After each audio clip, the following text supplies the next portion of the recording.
case you didn't know already, I'm Vanessa Carlson. I'm a senior English for New Media major. I'm also doing a certificate in digital photography, so I figured that would help if I go into journalism or something. So today I'm going to present 5 different pieces I've done here at Dakota State throughout my college career that represent the program. So I'm going to use my WordPress academic portfolio. I like WordPress because it's really easy to use. It sets up really professional looking design there. Maybe I should try the lights. So I'll see you guys can see better.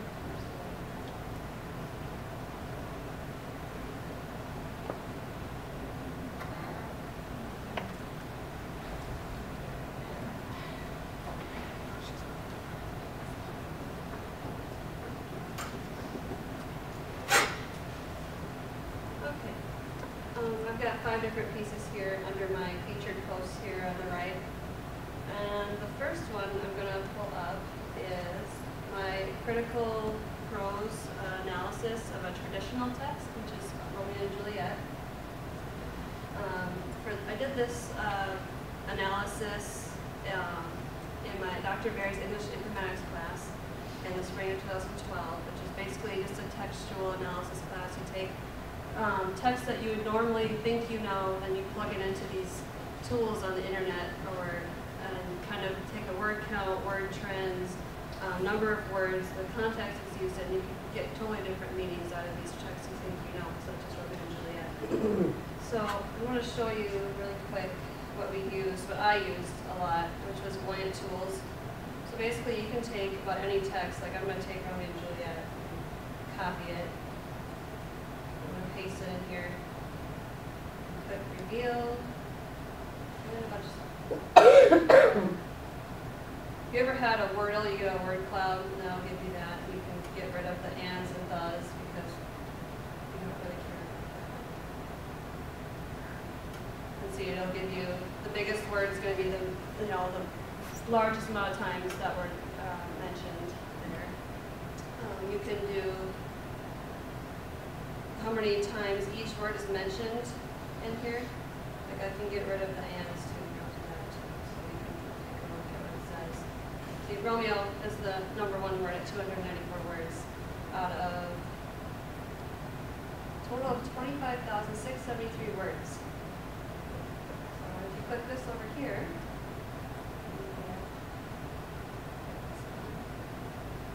I click on, say let's click on Romeo. It'll give you the word trend. It'll give you all the times it's mentioned in context. You can look at it and see, what it says about Romeo. Is he truly a romantic guy, or is he someone else? So, yeah, and you can, hover over here and it says frequency, and it has the whole text there. So I really liked it. It was really helpful for me in these assignments in that class. Basically,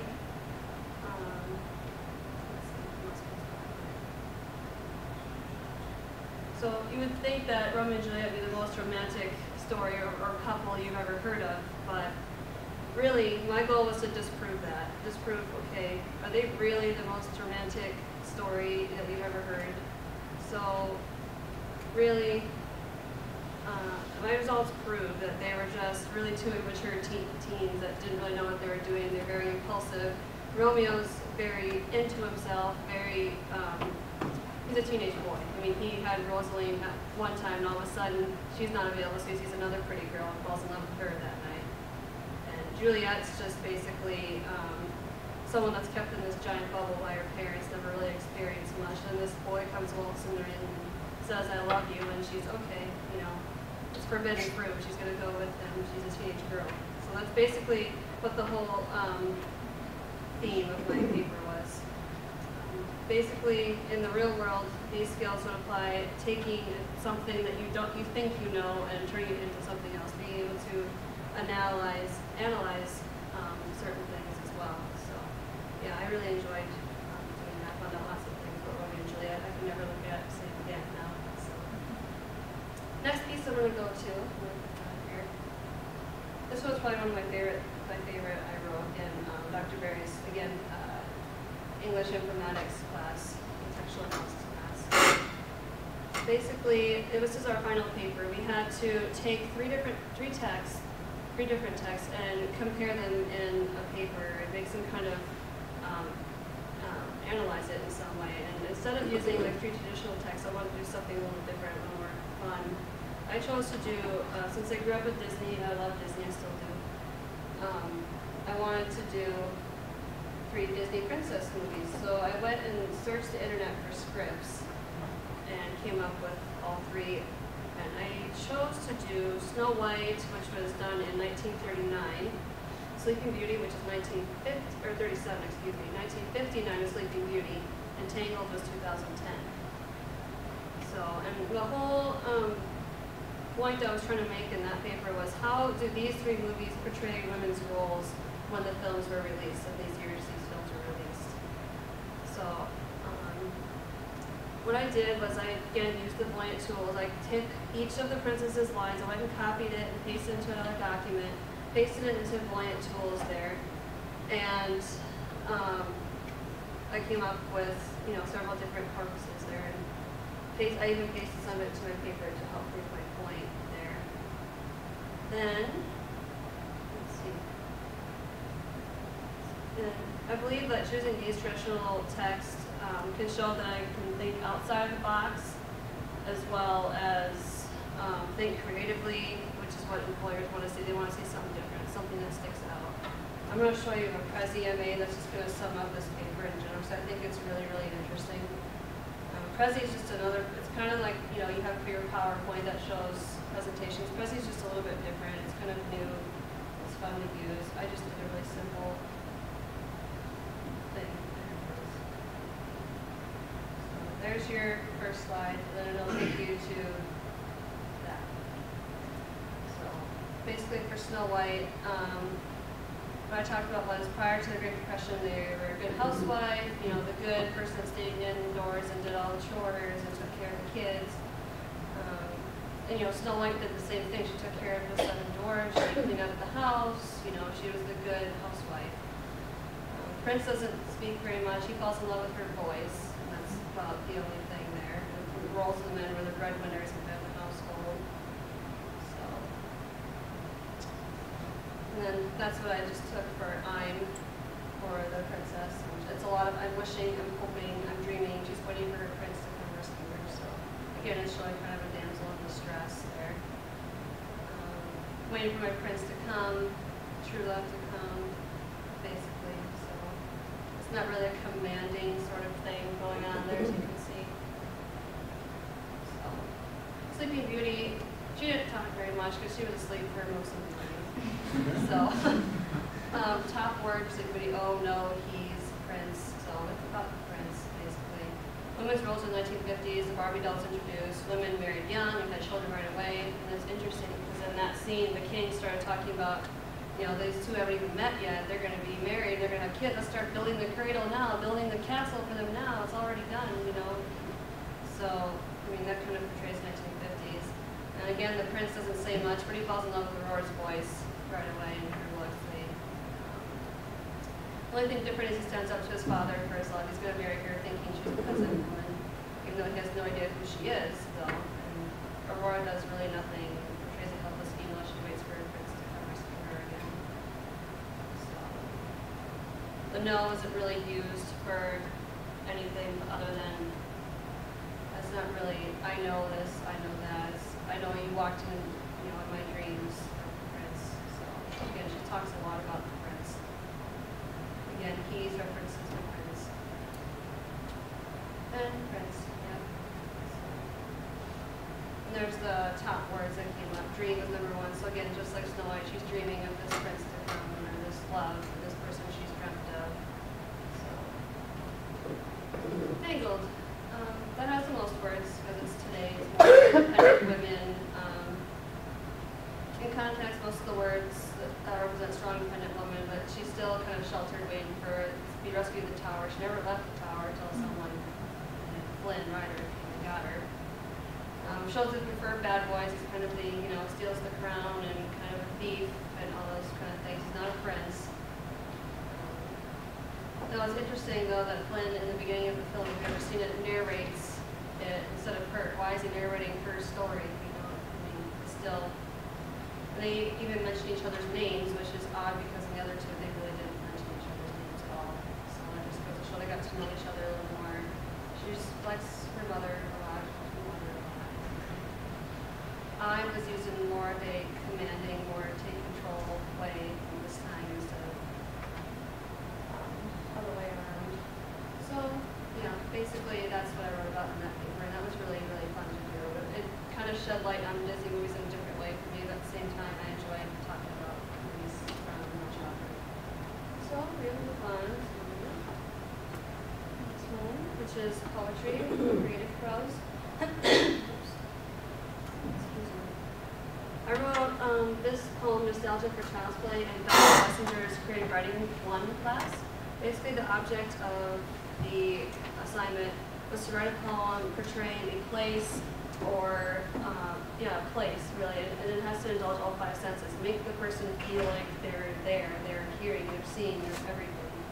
And so I knew I needed to write something I really loved so I could be able to get all those details in there. So I started writing about the lake, Clear Lake up east, about 20-25 miles of Britain. So small lake, but that's where my grandparents lived for a long time during my childhood. And you know, I always look forward to it, like I still do. I love the scenery. I love everything that's kind of laid back there. People up there are so relaxed, everything. So things come up in life.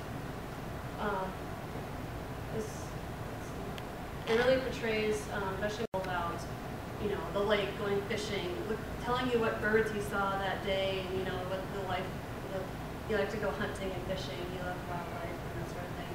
But most important of all, he really, really adored his family. I mean, he kind of looked on the outside, like I described it. Probably hold it down.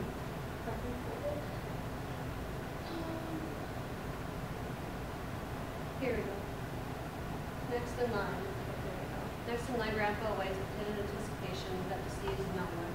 His face, bronzed from the sun's rays, creates an appearance of harshness. The eyes quiver with joy and pride, revealing a heart of tenderness. So that really, really just captures the essence of my grandpa. And this poem became really, really special to me, especially my grandpa passed away this October recently. And I was able to display this at his funeral and have other people see it. And it was able to bring back a lot of memories for things he loved, and able to honor him and his family mostly. It goes to show poetry really, you don't know what different meanings it's going to bring up later on. You know, now it has a totally different meaning than what I was doing. So again, that's another thing in the workforce. Using inspiration to spark creativity is yet another important trait in the career world. So I'm really proud of this poem. It's really long, but I really like it. So. Next one I'm going to do.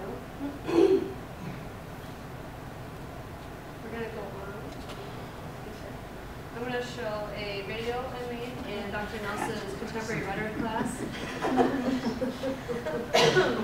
Contemporary rhetoric class is where we discuss rhetoric, and that applies to today's society and media, and just different strategies you can do to advertise, or stuff like that, commercials, advertisements, way you use your words, your pictures, your videos, everything. Excuse me. So we had to take a narrative we wrote in that class, just write a story about anything that has a moral to it at the end. And so I took a story my dad told me a long time ago, about when he was young, with his little shenanigans he pulled in Britain with tomatoes. Basically, him and his friends went out and decided it'd be a good idea to steal tomatoes from the state attorney's garden and throw them at cars in my town. So I decided to take that story, and basically the whole moral of the story was to hang on to your inner child as long as you possibly can, because that's what life's all about, you know, embrace life, live it to the fullest, don't get old and stuffy too fast. So after we wrote that narrative, we had to create a public service announcement, you know, kind of like a commercial sort of thing that would convince the audience really that, you know, what you're saying is true. So I decided to make it difficult on myself and write a really detailed script and send it to my family, because I really wanted my dad to be the spokesperson, because he's kind of what you call appeal to authority. You know, it's his story. This happened to him. Really makes sense for me to use him. So I wrote a detailed script. I had them film it and send it to me and make sure it was okay. So that just shows I can work with groups, especially virtually, which is really important in the workforce as well. So, let's see. I'm not sure if I want to show it. I think I'm going to take this one too because there's a different one. There's a second here.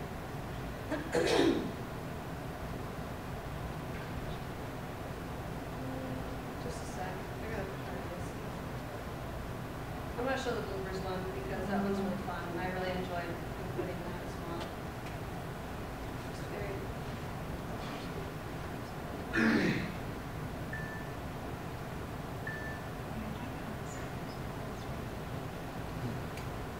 I don't know. We'll try it, but I don't think it's.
That would be.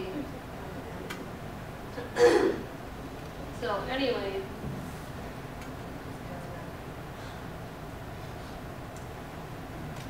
that's basically what I did. I took the metaphor of throwing tomatoes and used it to, hold on to the inner child as much as possible. So I thought that would be a different way of showing that. And again, I filmed some of that myself. I put the sound effects in there I found free online. So I believe I use Movie Maker to edit and cut it. That's a pain sometimes with that. I used to freeze up a lot. And again, that shows how I'm able to work both individually and with a group, especially virtually, which is important because you're going to have to do that and be able to project your ideas to them, not just if you're just sitting next to them. So that's very important in my career as well. So the last thing I'm going to show you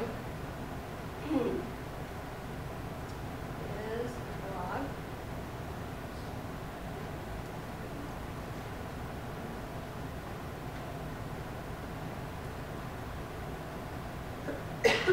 We had to create a blog in Dr. Nelson's Foundations for New Media class, which is basically introduction to my major where you're rediscovering and digging deeper into social media such as Facebook, Twitter, YouTube, Wikipedia, any of those things, and much, much more, and how people are using media today for different things. Basically, we had to create a blog and write about whatever the topic was, like certain media topics, like for instance, let's see, we've got Wikipedia down here. You talk about your experiences with it, what you think of it, how it's being used today, and basically anything along those lines is what I was doing. So it's a really good way to, we also had to create a blog roll. So here you see all of my classmates' blogs as well. So I can go and see what they're doing, comment on them, they can comment on mine. Very simple, very simple.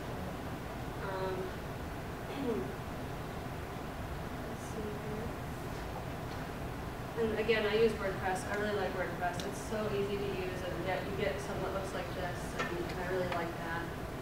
So, and again, the title, again, I always describe myself as someone that is quiet, but I can scream on the paper. So Screams and Silence is just a lyric I took from one of my favorite bands, and I portrayed what I was going to talk about on here very well.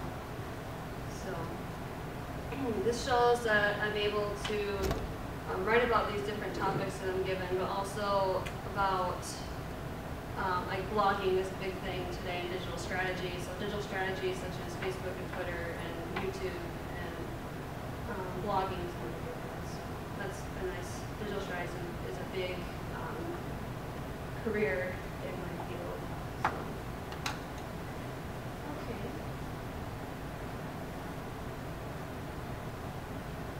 Basically, that's the 5 things I had to talk to you guys today about. But I didn't always start out in English and media. I actually started out as a digital arts and design major, which then I realized I don't really like to, or I cannot draw. So, and then I went to English education, which was good for a while. Then I decided I didn't know if I wanted to be a teacher. I kind of like doing my own thing, but at the same time, just work in smaller groups is good for me too. So then I ran into this program and looked at the course listing, and I just fell in love with the literature and the media and analysis, everything like that. It's just all things I love. Since I was a little kid, I just loved to write and do videos and stuff like that. So I believe that this major really, really prepared me. Not only is it the only major of its kind in the country, but it's also giving me that edge on English. Like other English majors out there, you know, these media skills are going to give me the upper end as far as a job is concerned. So, I mean, I can do not only, you know, read and write, but I can, like, analyze literature and write things and communicate orally and written. But I can also do digital strategy, I can write for the web, I can do, like, publication sort of things, anything like that, and much, much more. The only thing that I wish I could have taken, I'm seeing a lot of in my job interviews, like Google Analytics is a really big thing they want you to be certified in. So if I could have taken a class or getting certified in that, that would have been great. Another thing I would love to have done and wish I'd done is not only do the Trojan Times, but also take a journalism class. Because I'm seeing a lot of like if I want to go into journalism, which I figured out later in the game, that you need journalism experience, you need to be on the paper in college, you need to have class in it at least, or have some experience. That's what they're looking for, is experience in the field. But other than that, I feel this program's really, really prepared me as far as fulfilling a job that I would love to do today. So that concludes the presentation. Are there any questions? I would say if you're really interested in doing journalism, if you haven't been out in college, I mean, go find a small weekly, they'll be pretty ready to hire whoever it's just as long as you don't ask for too much pay. No kidding. You can move on up. Right. Yeah, I thought about that too. Or even just volunteering to write stories for them until they maybe will give me a job or something. At least give me some experience. So, any other questions?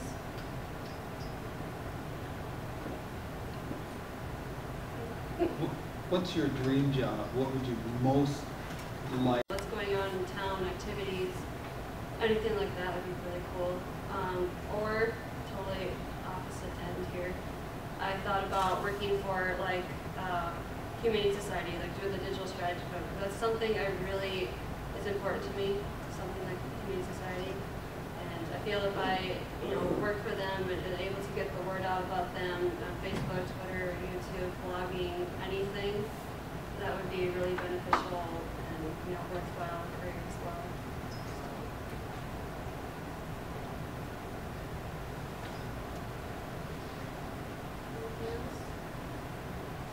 Have you thought about publishing your poem in a literary journal or something like that? I thought about publishing it something like South Dakota Magazine or like Country Time or something like that, but it's too long. They don't like it so long. They want about this much in South Dakota Magazine, so I'm trying. I'm looking for things where I could publish it. So it's what I really, really want to do. So I really do like what I've done with that poem. So for other poems, I guess I have other stuff out there. I have Vanessa's dad, and she wrote a poem for me for my birthday. It still brings tears to my eyes when I read it. It's one that she could publish, I think. It's very personal, and I think maybe you have to know some of the background, but really well written, a lot of great lines. So I'd like to see her published someday in that type of venue.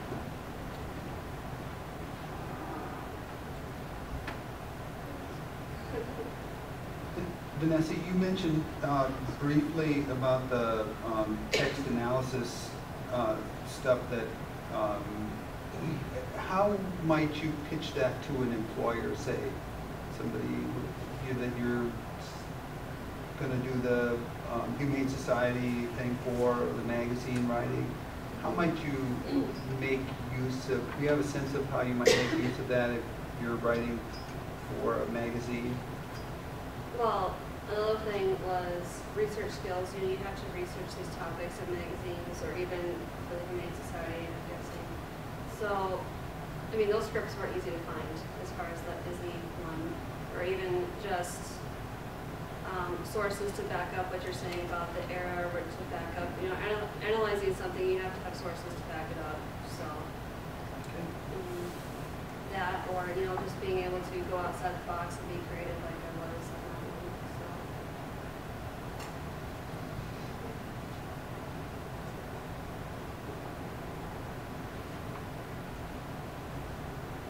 Any more questions? Comments? Okay, well, thank you all for coming. I really appreciate it.